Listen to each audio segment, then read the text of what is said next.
Commissioner Feldheim, pledge.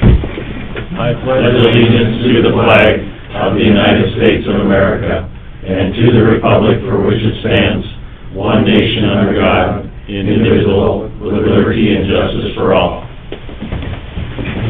Thank you. Good morning, everyone. There's no additions to the agenda. I would entertain a motion to approve. Move. Motion by Weiss, second by Gage. All in favor signify by saying aye. Aye. Opposed, nay. Motion carries. Next up, we'll open the meeting up for any public comment, and before we start, I just want to make it clear. During public comment, the commissioners are to listen and take in what's being commented to. It's not a time for engagement, so that's why there's no interaction between whoever's presenting and the commissioners. It's not that we're not interested or anything like that, but that's why we're just listening and not interacting. If it's an item that's on the agenda, then we have the opportunity to question that person or those people, but just so everyone knows. Is there anyone here that wishes to address the commission this morning?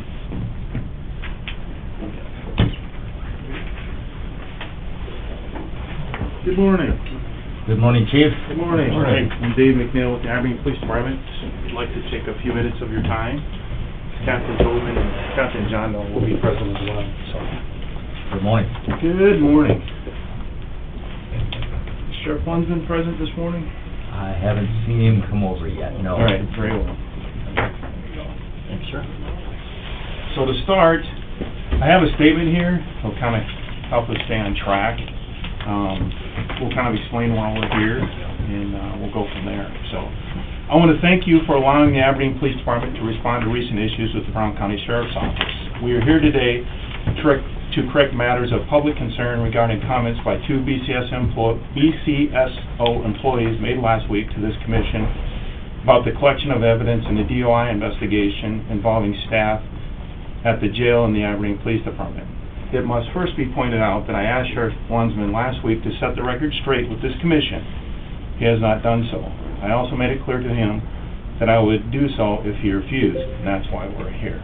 So, we're going to talk a little bit about the statements made last week regarding an evidence collection process and an incident, and then I'll have some final thoughts.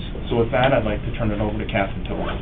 I'm going to hand out a rough transcript of your last meeting that has the statements we're going to discuss. That one up. I need. Got one? Dwayne, know it? I do. Okay. One more for the auditor. Okay, there you go. Thank you. Okay. As the chief said, we're here to address the comments made in the meeting last week. We find that our information comes from the video, which we have that recorded the entire incident and the audio on the video that is being discussed. Mrs. Lunsman was working as a blood tech for the county at the time, and the blood draw was for one of our officers. First, I want to look at the subject of the warrant that she brings up. In the first underlying paragraph you see there, she discusses that, and she indicates that she thought there was a warrant. We only agree with a couple of her statements where she said she took a blood draw without a warrant, which is true, and that the warrant was not there. We didn't have a warrant at the time. So she did not give the whole story, and that's why we're here. So the officer had a conversation with her initially at the jail, and he told her that he did in fact have a warrant, but she left out the rest of the story. The rest of the story is the officer continued to explain that the warrant needed to be signed, and it wasn't signed yet. It needed to be notarized as well. And during this conversation, she was told at least 3 times the judge needed to sign the warrant, and that a notary would need to sign the papers as well. So it's clear at that time, after their interaction, that there was no valid warrant to be used. And at no time after that fact did anyone ask him if he had received a signed warrant, and neither did the correctional officer involved in this either. Neither one at any time after that point, asked him if he had a signed warrant.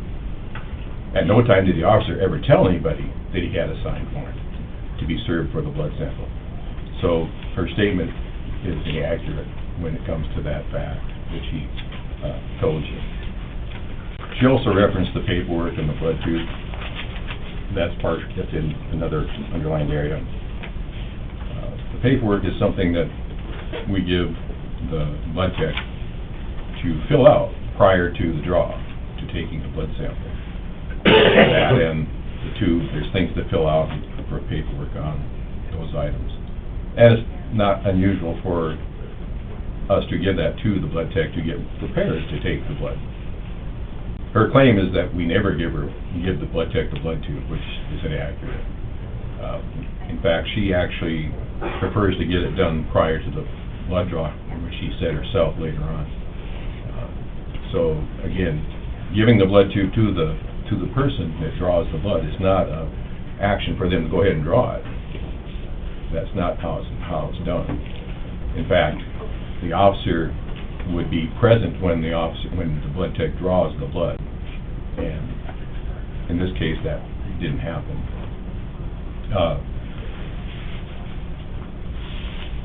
She then alludes to the observations the officers made at one point. Understand the officers are trained to look for impairment of someone that could be under the influence of some substance.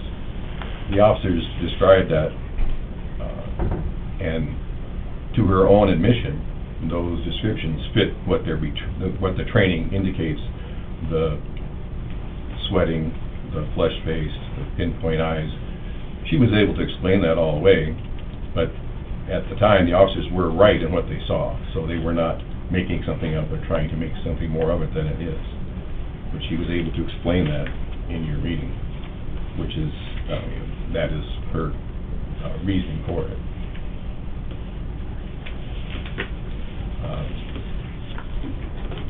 The officer continued to try to work to get the warrant during this process, but yet she was given the paperwork to fill out in the blood tube at one point, which is true. But never do you give that paperwork and expect the blood tech to go ahead and draw that blood without the officer present. And if there is a warrant, the officer is the one to serve it. And since there wasn't a warrant, he was not able to serve anything. We wonder why she got the blood draw by consent. Well, if she believed there was a warrant, why was she trying to get consent from this person? We didn't understand that reasoning. Because that's not her responsibility. It's the responsibility of the officer, as she puts in there, to get the warrant and to get the blood. Her responsibility is to draw the blood, not to placate the upset person, and not to try to get consent for us.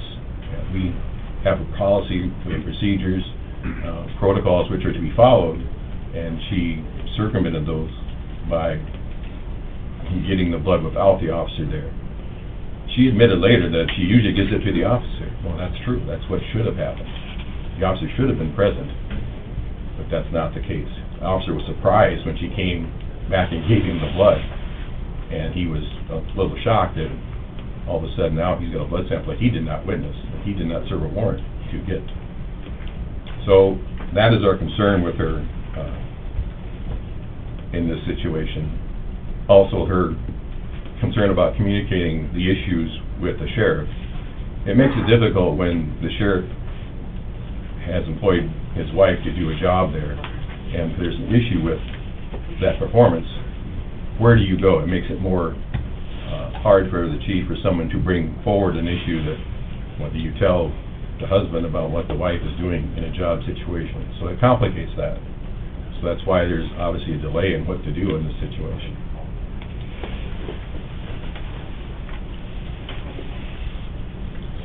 So ultimately,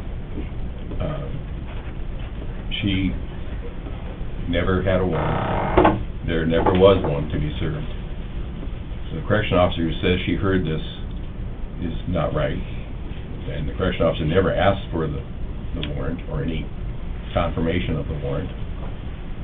So both parties in this situation were presenting statements that were not true or totally honest about how this took place. So it's unfortunate we have to be here. We kind of had this, it was in the past and thought it was, but she's brought it up again. So we felt compelled to come and defend our officer and our department as far as these statements were made in an open meeting and were published. And so that is why we had to come forward and try to explain that there's more to it than what was said last week. And we have a video that will back up our statements today. And if there's any need for questions or clarification, you can later call Chief McNeil and inquire anything that may not be clear to you at this time. Okay. Okay. Thank you. Thank you. So with that, I'd like to add a few comments and then give maybe some solutions to this situation. So last week marked the second time since early February an emotional and hostile rant at a commission meeting was launched by or on behalf of the sheriff towards the Aberdeen Police Department. With all due respect to this body, this is not the place to resolve problems and conflict, but the attack on my department has left me with no choice but to come here today and point out where the problem lies, and that's at the feet of the sheriff.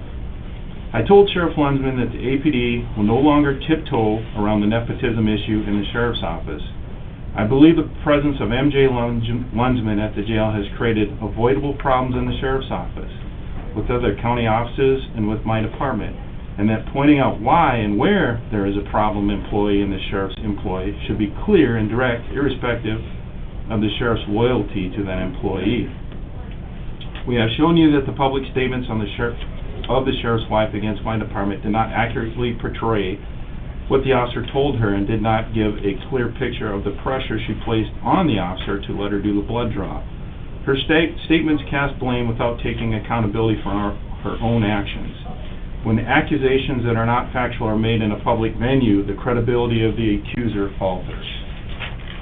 I know Sheriff Lunsman believes he is being unfairly portrayed in the media for information that was leaked to the media regarding the recent problems with his office. I have told the sheriff several times, and I will state it today, that I did not leak anything related to any situation regarding the sheriff to the media. I have not directed anyone to leak information, nor do I have any knowledge of anyone leaking information to the media. I have the highest respect for the position of the office of the Brown County Sheriff. I have made it clear to Sheriff Lunsman many times that I want him to succeed, and I will support and assist his office in any way I can. We all need our sheriff to succeed. Last week, the sheriff's wife stated the sheriff was forced to hire her due to the training at the BCSO. It is obvious to me that the personnel choices the sheriff has made for his office, especially employing his wife, have not been the best fit for his office. The sheriff was elected by the citizens of Brown County with the expectation that, as the elected top law enforcement officer of this county, he would always place the responsibilities and priorities of his office before his self-interests. It seems that the sheriff has overlapped his responsibilities and duties of his office with his loyalty to his wife. The current situation demonstrates that two loyalties cannot coexist. The lengths to which the sheriff will defend and support his wife is commendable. However, the decision-making, prioritization of his employees, and his command structure will continue to flounder with the current nepotistic situation. To make our presence productive today, I'm offering some solutions to this situation which I am confident would bring about positive outcomes for the BCSO and improve the communication and teamwork for all of its supporting agencies and partners. My recommendations come from the actions which I and other staff implemented over 2 decades ago when our agency faced internal challenges that left many employees angry, frustrated, fearful of retaliation for expressing opinions, and more. These suggestions are not offered from a position of arrogance or hypocrisy, but having made many mistakes myself in the past 31 years, but also having seen many successes and victories. Here are my recommendations. Number 1, use a mental health professional to build communication and relief for your staff at the sheriff's office. The staff of the BCSO inherently have stressful jobs. The situation they are in right now is adding more stress. The sheriff needs to be able to listen to his staff and be their outlet for communication. When our department experienced similar challenges, I brought in a mental health professional to facilitate a series of listening sessions. The mental health professional met with all employees and then brought forward the issues to the administration. A mental health professional is uniquely equipped to improve communication and relationships and provide employees with healthy ways to deal with stress and conflict. Using a mental health professional as an intermediary for communication will mitigate the fear of retaliation and give the sheriff the input he needs to develop a pathway forward. The professional I use for our department is still actively working with law enforcement agencies around the state, and I can provide the sheriff with more information if he wants.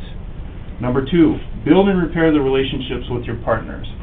The sheriff also needs to listen to his law enforcement and community partners. I believe that I can speak for all the BCSO partners that we are here and willing to help. Number 3, focus on updating and building policies for all operations of the office. Train on the policies. Number 4, invest in training and the development of staff because that investment pays off, plain and simple.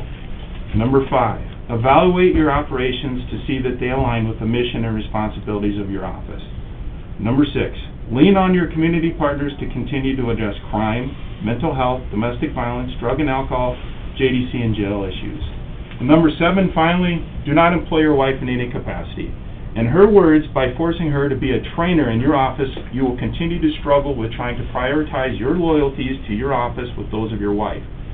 With all due respect to the educational credentials your wife maintains, a person who performs training for law enforcement and correctional officers needs to be tenured and experienced in law enforcement operations with experience in constitutional law, policy development, liability, and much more. As law enforcement professionals, if we strive to hold ourselves accountable, our community will continue to be the best served, and the interests of our citizens will always be our first priority. I commit to this commission and to my city council that the Aberdeen Police Department stands ready to assist Sheriff Lunsman in what must be a single-minded mission to serve and protect the people of Brown County and the city of Aberdeen. Respectfully, thank you for your time today. I greatly appreciate it. Thank you, gentlemen. Thank you. Is there anyone else that would wish to address the commission this morning? I would. Sheriff? Although I'm not here to debate and what they have said, I do have some statements I would like to state that probably are unknown or have not been left out. I do agree that it is not the whole story, and I'd like to give a little bit more of the story. Now, the video they're talking about does not encompass the entire event that night. Now, granted, I was only even though the sheriff had offered me Sally Port to Sally Port, he provided me 27 minutes only. It did encompass one officer's version. So, the one thing that I do want to make sure that I let you know is that while I watched the video, it's not that hard. Yes, my wife did ask for the information to be able to fill out the paperwork, asked a couple different times. You have to set the stage a little bit. In the jail that night, it was crazy busy. We're talking about this guy's banging, screaming, hollering, and saying some of the most vulgar things that you can imagine. It was so loud, even one of their officers says, I got to get out of here, it's too loud, or something on that line. So we're talking about chaos because of the loud things going on. Now, when she asked, I'll even put this in here a little bit better, is that in the transcript, this happens in their video that they provided me, was about 38 seconds into the video is when they talked to my wife. About 2 minutes or so into it, the conversations end between my wife and the officer, okay? So, and with that ended, it said, yep, as soon as I get this notarized, I will get that all done, meaning that he'll have his paperwork, or at least she took it as being the paperwork in order to be able to get the blood draw, okay? So, 13 minutes later, 13 minutes, and remember, the loud banging and all going on seems like probably a lot longer. Even on the video listening to it seemed like a lot longer. He comes out, gives her the paperwork. She's working on something else. You can see this in the video.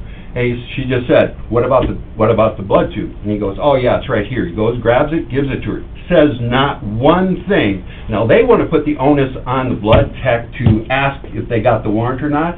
It should, and always has been, on the law enforcement officer to say, well, I'll give you the tube, but I still don't have the warrant yet. 13 minutes is a long time, especially listening to all this.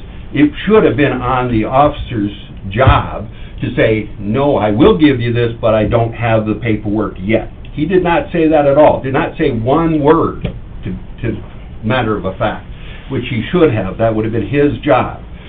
So, she goes, and we all knew, or you can see in there, you can see they all knew at that time, and I can see it afterwards, that the officer was not going to be able to be in that room. He was just going to go blowing up. He was saying some of the most vile things about that officer that you can imagine. This is not the first time the officer couldn't be in the room, including APD, BCSO, Highway Patrol, doesn't matter. When there's a really violent guy that hates the officer, they back off so that there is no danger to the blood tech or the COs or that officer, or in fact the arrestee, trying to take care of the arrestee.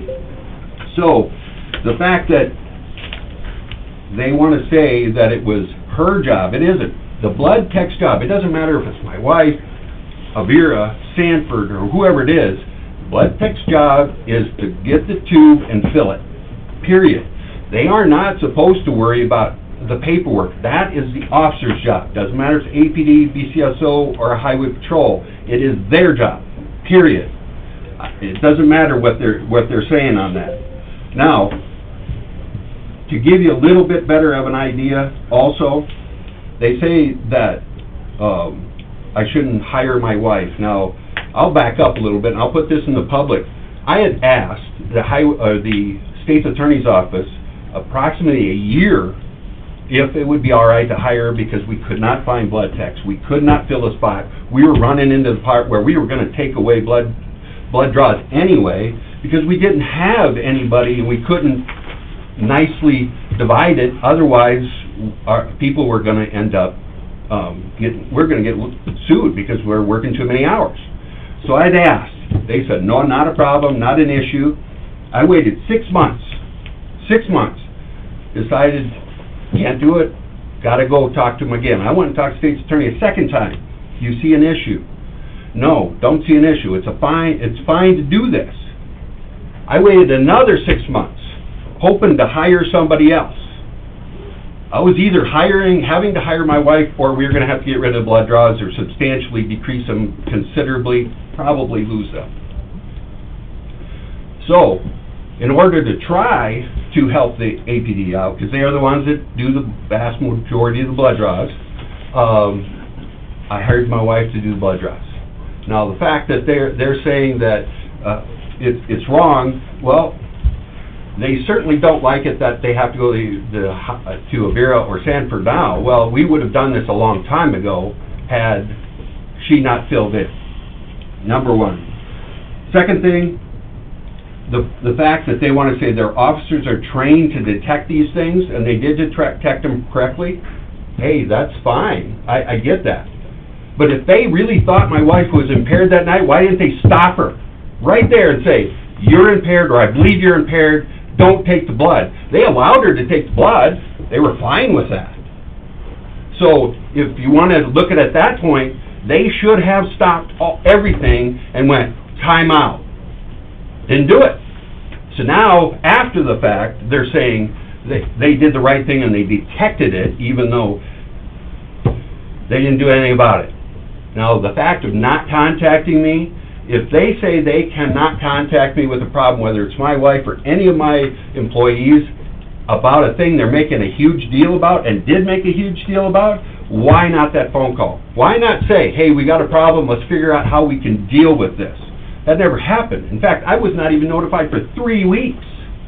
3 weeks. If it's that big a deal, why did it take that long to get here? I don't know if it was their fault, I don't know if it was the state's attorney's fault, I don't know whose fault it was, but it didn't happen.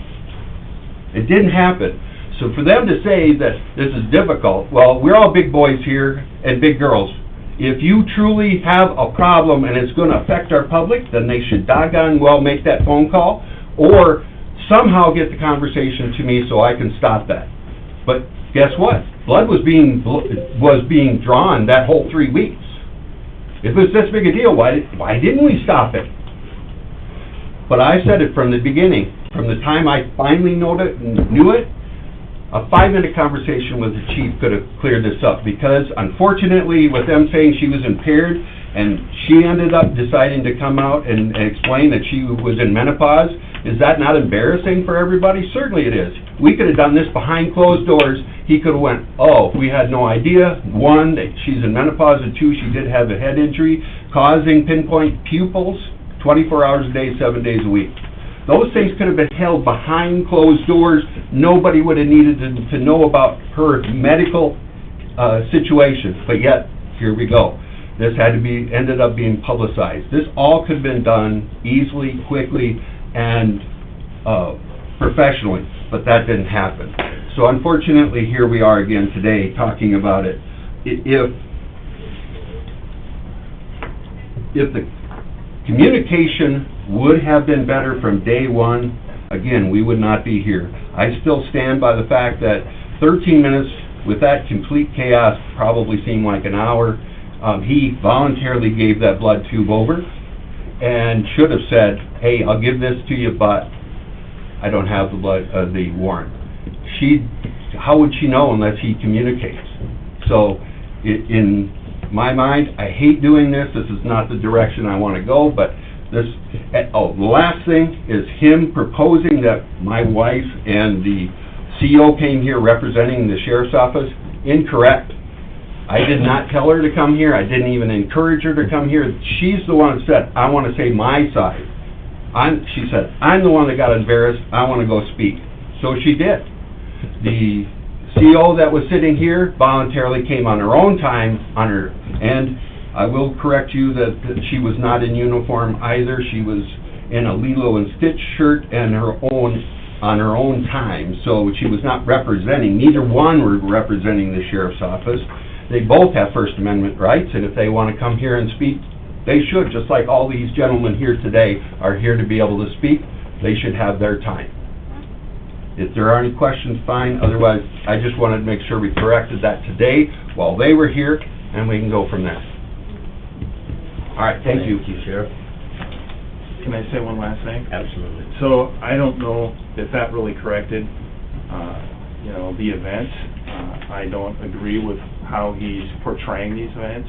We have the video in its entirety, and you're certainly welcome to come and review that if you're wanting to see that. So, as I stated at the beginning, this isn't the place to resolve conflict, and I firmly believe in that. However, we needed to make a public statement on behalf of our officers, and we stand by with what we said. So, and as Dave left, my commitment to him is, as I've always explained to him, that we're willing to see him succeed, but there are things here that overlap and conflict, and I really hope he takes to heart the words we presented today, so he can work his way through the problem he's created. So, thank you very much. Thank you. Thank you. Anyone else wish to address the commission this morning? Hearing and seeing none, we will move on with our agenda. Second reading and possible adoption of ordinance 267. Ordinance 267, an ordinance amending Title IV, Second Revision, Brown County Ordinances as amended to rezone certain described properties filed by Trevor Zeck to go from Ag Preservation District to Mini Ag District. Is there anyone here to speak to ordinance 267 this morning? Hearing and seeing none, I would entertain a motion to approve. Moved. Motion by Weiss. Second by Feldheim. Any further discussion? Hearing none, all in favor signify by saying aye. Aye. Opposed, nay. Motion carried. Next up, Kyle Schultz, discuss pipeline branch from Grote. Good morning. Morning. Sure. So, with the developments in the Summit line, they have decided, Poets in March decided that they were going to try to be part of Summit, and they proposed a route that we have all just learned of. Everybody in the room either farms, lives, has interest directly in the path of this, or near it. Basically what they're going to do is try to go southwest from the Poet plant through Henry, West Hanson, East Gem townships. They're going to get down to Highway 21, and then parallel that, basically all the way southwest Aberdeen, where it'll meet up with the Glacial Lakes, proposed Glacial Lakes line that would be coming straight south.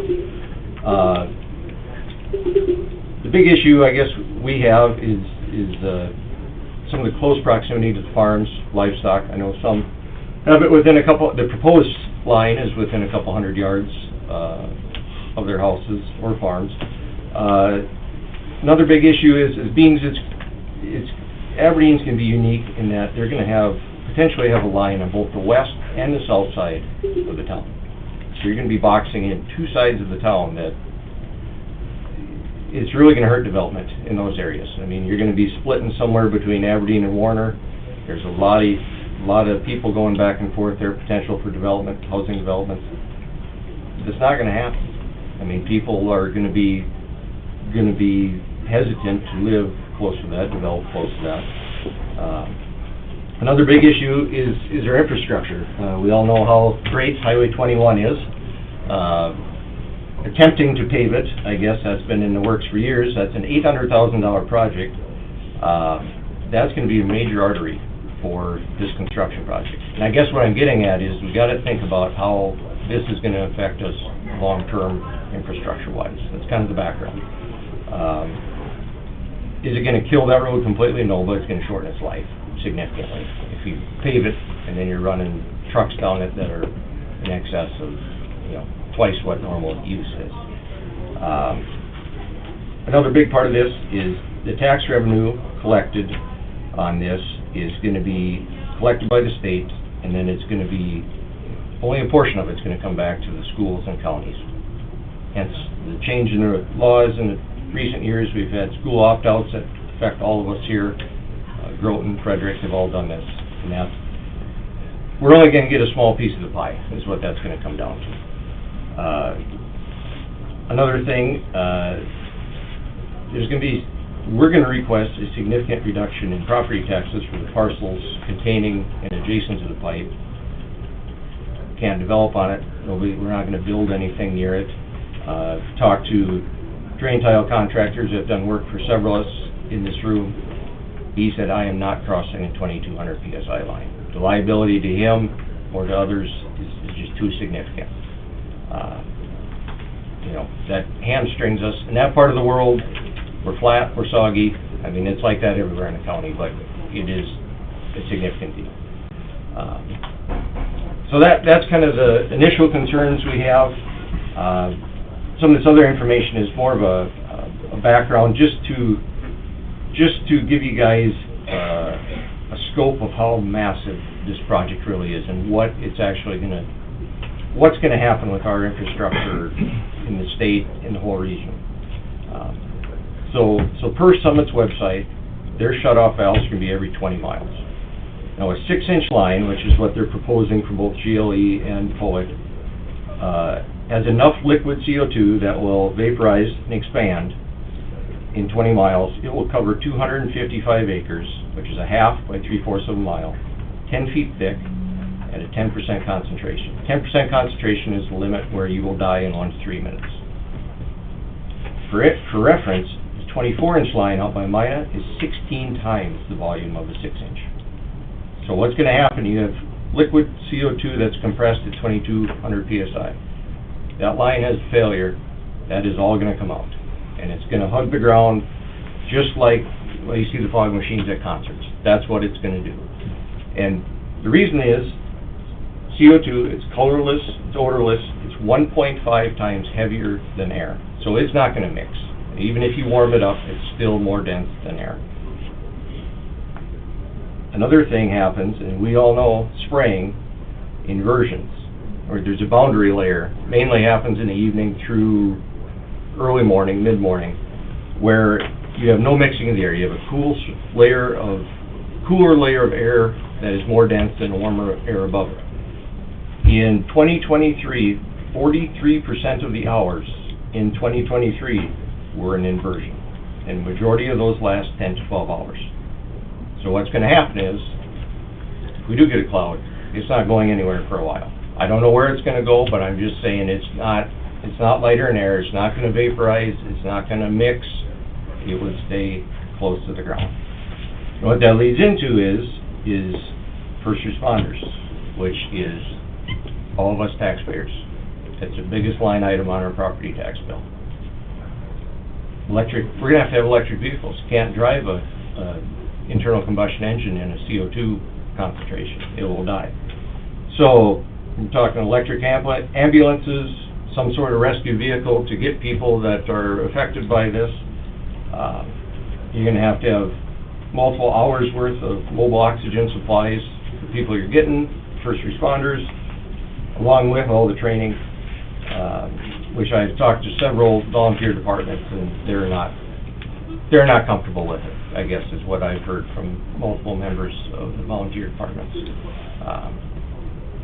You know, we're gonna have to maintain this equipment, buildings, that's gonna come out of each and every one of our pockets. Not just the farmer, not just anybody, but every one of us. And, you know, looking at that, I just looked up what a regular ambulance costs. You're talking $400,000, $500,000. Best estimate I get on an electric one is you're pushing $1 million. So think how many volunteer departments we have in the county. Just give it a rough guess of $1 million by the time you get the supporting equipment. I mean, that's gonna come straight from us.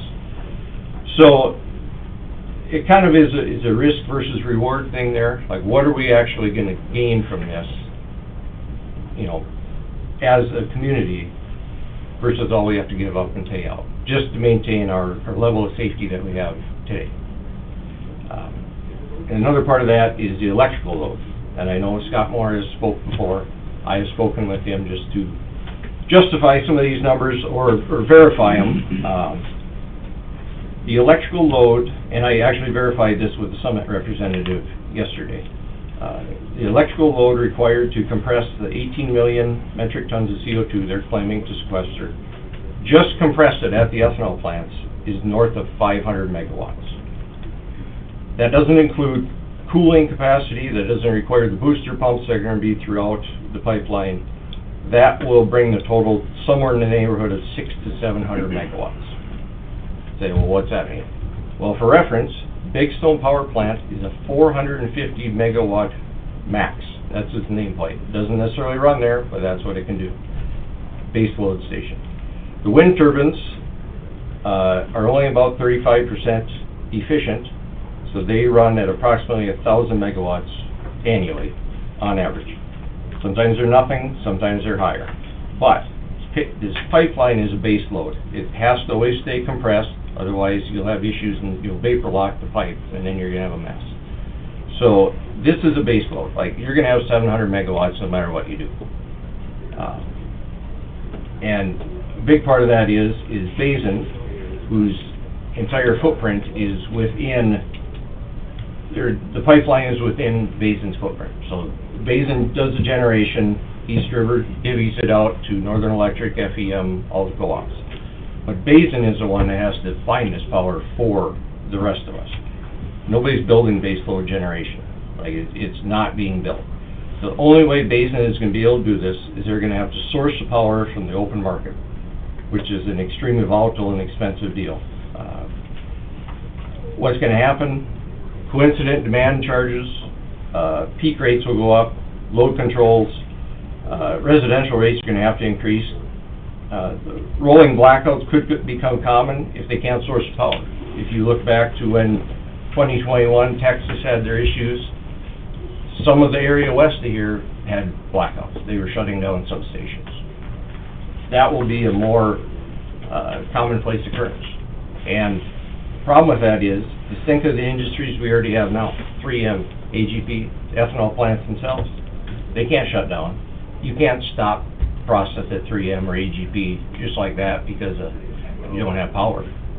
So what's going to happen is either they're going to have to bear the burden of this and increase, they may have to put on-site power generation in, which is not good for them. It's going to be incredibly expensive, and in the whole game of this, the CO2, the more you burn, they're going to have to burn fuel, natural gas to make this power. So, one other thing, just for reference, one way to do this is to do natural gas peaking plants, which, like south of Groton, there's one. They're very expensive to run. If you ask Basin, they said that publicly, that they are very expensive to run. They're a large emitter of CO2 because you're just simply burning natural gas and you're getting it out. It would require more than 3 of those plants running 100% of the time to power this. So I guess at the end of the day, agriculture, the state's biggest industry, is going to be affected by this in ways that I don't think anybody's thought about, or has not publicly said much about. You're looking at load control. We all know grain bins are shutting on and off all the time. Normally, when we want to dry, turn the fans on, load control's on. Irrigation is another one. We all have our coincident demand charges now on there. That's all going to increase. If you do run during your peak time, that number now, I believe, was in the teens for cost per kilowatt hour. That's going to go up because that power is going to have to be bought somewhere else, hopefully, and brought in. Another part of this is the cooling systems for this are going to require approximately another 10% volume in water to each ethanol plant. So we all know with Webwater, they've had moratoriums. We have the WINS project. Aberdeen wants millions of gallons of water out of this in a few years. I haven't done the numbers, but what I'm saying is if the ethanol plants are adding on 10%, is that even feasible for Webwater? And then another part of this, in more of the grand scheme of things, Summit's website, they say they plan to capture 18 million metric tons gross. But if you figure in the power generation CO2 emissions on this, that is several million tons themselves. So they're maybe in the neighborhood of 14 or 15 net. Annual U.S. emissions are 6,400 million metric tons. And this project is worried about capturing 14 or 15 of those. That's less than 0.3% of the total emissions. You can't even measure that. Basically what's happening here is this project is going to put an incredible strain on our daily lives, electrical, water, and it's going to raise costs for everybody here. So if we do get these tax revenues, everybody in this room is going to be paying more. Everybody is going to be paying more for the basic necessities of keeping the lights on. And your tax revenues, it's just going to be, I don't think we're going to win. I think we're just going to be offset by our increased costs to everybody. Any questions? I guess I'm more giving information or a bigger picture background that I guess what, have you guys ever, safety-wise, as far as fire departments or anything, looked at what costs are for dealing with being ready for CO2 issues? I know our emergency management department has had numerous conversations with different parties, and they're doing research to try and establish, you know, what the long-term effects will be in the event of a breach or something. Okay. But there's still a lot of new and continuing to come to surface information on, you know, what the potential ramifications would be. Okay. But we are studying it yet. Yeah, that's really what this is we should be prepared so that one has numbers and we're not being reactive. Because you're talking reactive several $1 million, all of a sudden we have a problem. Right. And it's coming. So, I guess, has the PUC been taking input from you guys, from counties on things like this, like what potential costs are? Early on, we attended several meetings, and we haven't had any public meetings lately, because during the legislative process, I think everyone was kind of waiting to see what would come out of that, and obviously, Senate Bill 201 was at the end of the day, the result of the legislative session. So time will tell, you know, which direction that takes, and I know everyone in this room has a certain number of concerns regarding 201, and there's a lot of unanswered questions, in my opinion, a lot of gray area as far as what exactly they're taking away from the county as far as responsibility or the ability to govern locally. And so there's a lot more questions, in my opinion, than there are answers, because 201 is not very clear and concise when it comes to describing what the future looks like. Yeah, that's just my 2 cents. Any other comments by the commissioners? Can I get Go ahead. questions? So have you been approached yet for the easements or anybody? I have. over there? We met with Okay. their director of engineering yesterday. Land agent was present. Didn't matter. But I questioned him, which verified some of these numbers. One thing that is concerning, and I guess I'll just say it now, thank you guys for your enactment of that ordinance, setback ordinance. What I can tell you is they have no intention of following it. I was told that directly yesterday. I asked them, and they directly said no. Well, that's what I was gonna ask. You mentioned like 200 to 400 feet from, some livestock facilities or homes or whatever. Yeah. I was just wondering, is that, some people that have got approached and that's where it's proposed. Okay. And the wording was, they're looking for volunteers at this point. Yeah, okay. But I would say that, with the river creates a unique obstacle in that they need power at each side for shut-off valves that are mandated by PHMSA, the Federal Pipeline Organization, and so they're going to need power for those, they're going to need access to them, and also they're limited, so they will have to bore under the river. They'll do a directional bore under the riverbed up to each bank, so they're limited on how far they can bore. That's basically what it comes to. I don't know what's going to happen beyond this. I mean, as far as we told them we weren't interested. They respected that, I guess, at this point. But I could see there's quite a little disappointment. Knowing what I know about excavating and horizontal boring, it could be an interesting challenge for them and for us in this room, because both parties or them specifically are somewhat constrained on where they can get across that river, if they ever do.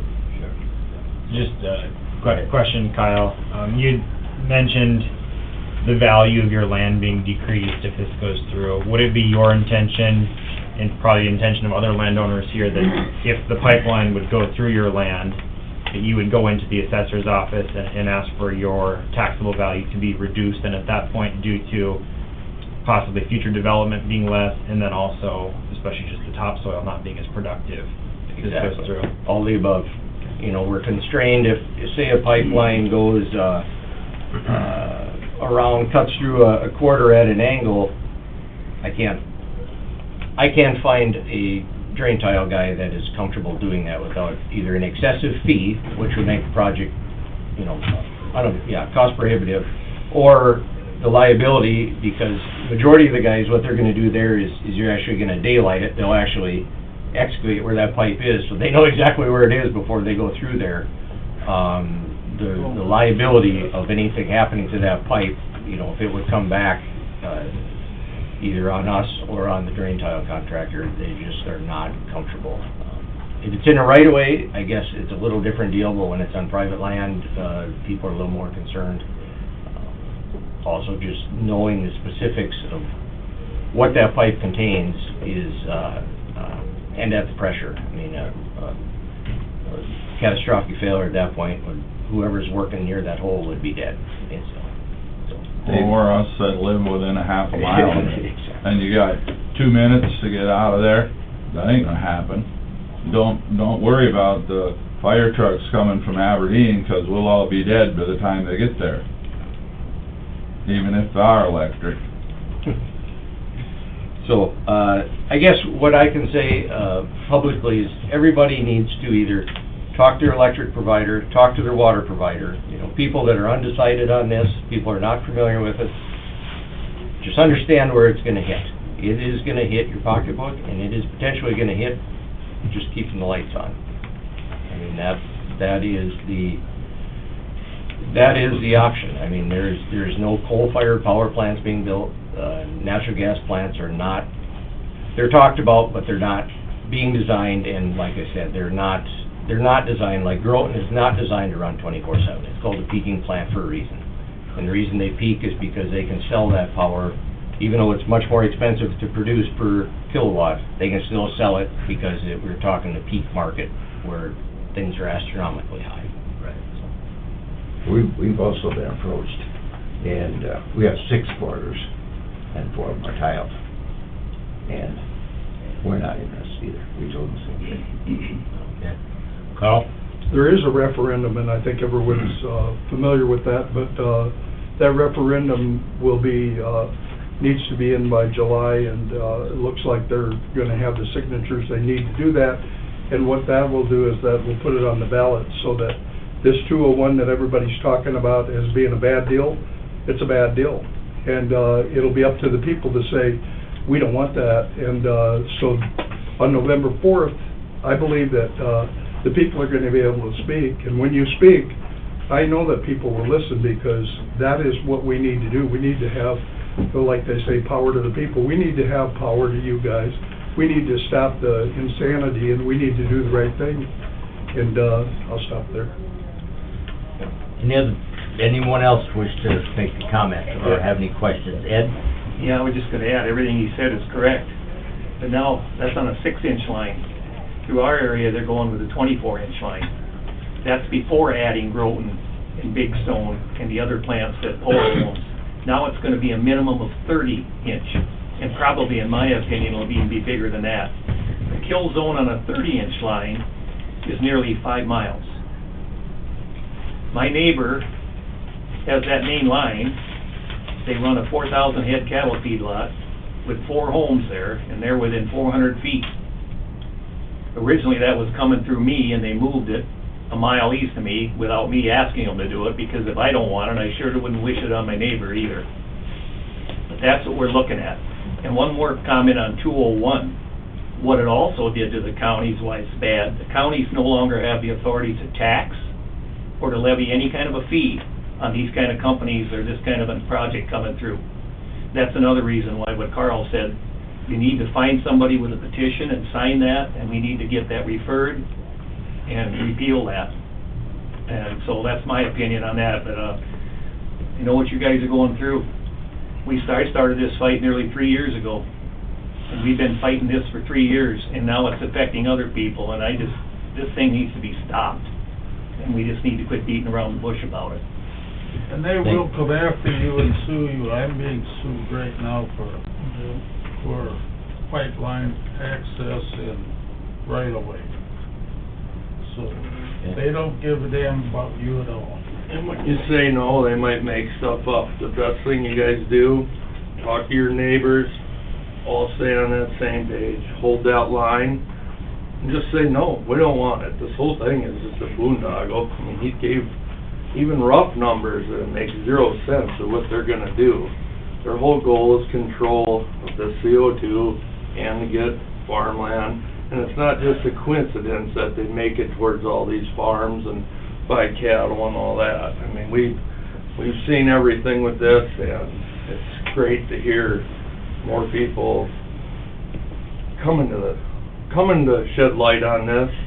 'Cause we're not just a small radical environmentalist minority that we've been called. Just leave us alone. We're gonna do what's best for the land. This is unneeded for everybody, and it's only gonna be a burden on our futures, for us, our kids, next generations, and they don't care. They do not care one bit about it. I mean, just like you said, these guys did hours of time to get this ordinance and setback in, them and the planning and zoning, and they more or less just said, who gives a shit? They're gonna go around it. Plumb wrong. Right there tells you how it's gonna go. So we know how snakish these guys can be. I've been run through the ringer, and well, we all have. So hold the line, stay together with your neighbors, and they won't know what to do. Just say no, and stay vigilant, high alert, because they're gonna do a lot of things, and it's not coincidence. So. Dennis? And you know, the landowners are the ones that are first affected, but it's gonna affect everybody. I don't care if you live in Rapid City or Sioux Falls or wherever you live, it's gonna affect all of freedom of property rights for everybody. And my concern is that if in fact the 17,000 or 18,000 signatures on the petition, the blitz and the news media, the money that will be spent to convince the people that live in these cities, we all know what's going on, but it's going to be the people in the cities that are going to have the voting power to run over the top of the landowners. And so when you get out and about talk to your neighbors, talk to your family, talk to the people that are in the cities and the municipalities, because they don't really totally grasp what is taking place. So I just wanted to share that with you too. And one other thing, these elections, these primaries coming up, we have to elect people that stand for our property rights, stand for the Constitution.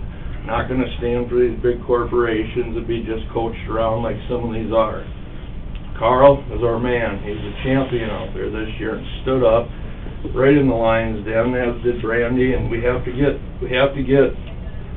good patriots in there so they can't ramrod these bullshit bills like 201 through to take away all power from what these guys have done. I mean, they know what's best. That's why the local governments, we can't get away with that. So, it's all gonna make a difference, but we're all in this together, and looks to be like our small minority gets a little bigger every day. Kyle? What was also told me by the Summit guys was, they will be filing their permits sometime right after July 1st. How ironic, huh?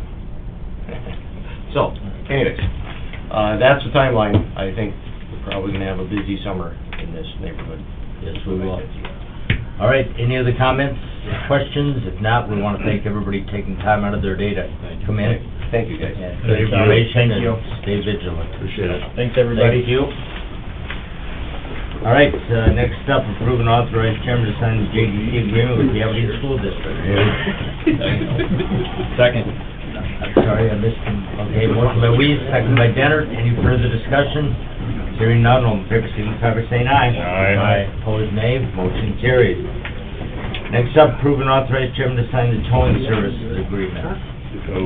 Motion by Weiss, second by Feldheim. Doug, did you have a question about that at all? Well, there's no names on there. Do we have one certain contract point, or is it rotated, or, you know, there's a, okay, it's just we're agreeing to some, but we don't know who's doing it. There's nobody filled out. Yeah, it's just removal agencies is all they've got on there. Okay, well. Can get a hold of.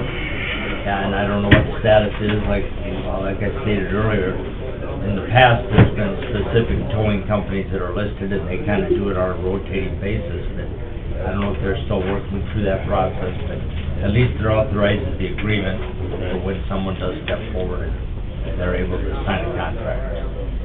All right, all in favor, signify by saying aye. Aye. Opposed, nay. Motion carries. All right, next up, consent calendar. Liv? Approval of the minutes of April 23rd for the general meeting. Move.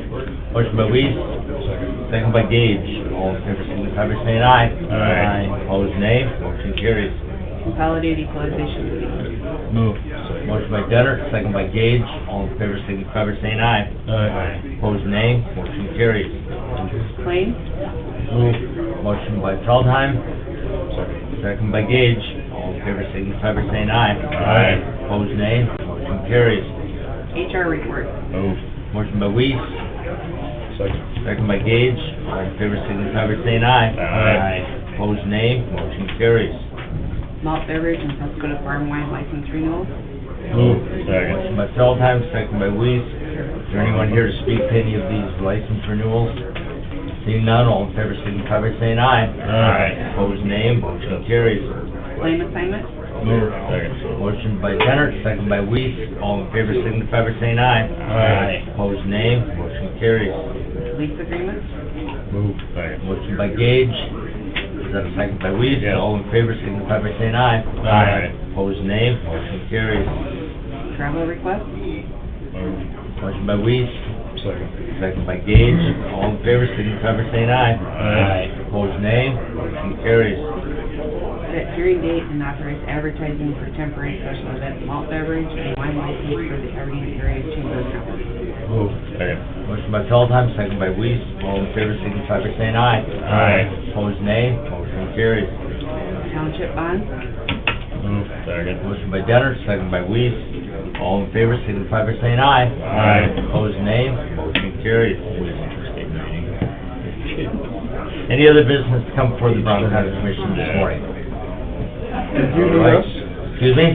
Did you need us for the Brown County, or have you already done our part?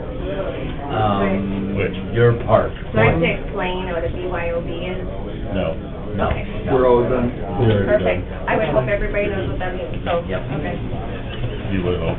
All right, we've had a request to go into executive session for personnel, and I'm guessing contracts and legal will get touched on. Motion by Weiss, second by Gage, all in favor, signify by saying aye. Aye. Opposed, nay, motion carries, we are in exec. All right, light is back on, we're back in session, out of exec, with no action as a result. Is there... Okay. Is there anything else to come before the Brown County Commission this morning? Motion adjourned. Motion by Weiss. Second. Second by Teltime to adjourn. All in favor signify by saying aye. Aye. Opposed, nay. Motion carries. We are adjourned.